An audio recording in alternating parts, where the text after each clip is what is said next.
আমার এই বক্তব্যটার যে সারমর্ম সেটা হলো, এ week man always quarrels with his tools.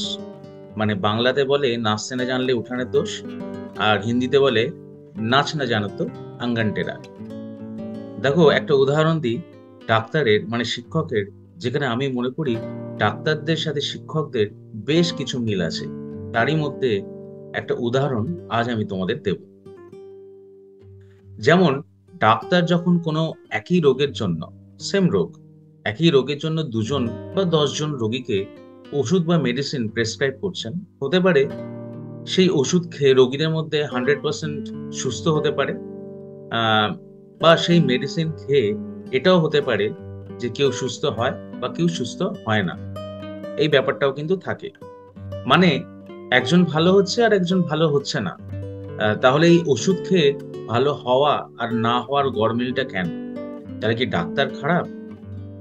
এই গরমিলটা হচ্ছে ডাক্তার ভালো হওয়ার থেকেও পেশেন্ট অর্থাৎ রোগীর ভালো বা ওবিডিয়েন্ট হওয়াটা কিন্তু খুব জরুরি।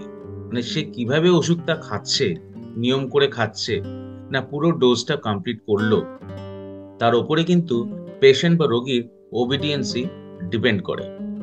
ঠিক সেরকমই একটা শিক্ষক, সে যখন একটা ক্লাসে অনেককে শিক্ষা দেয়, সেই শিক্ষা কেউ নিতে পারে খুব সহজেই, সাধারণভাবেই এটাই আমরা দেখে থাকি, যেহেতু যখন আমরা শিক্ষা দিই।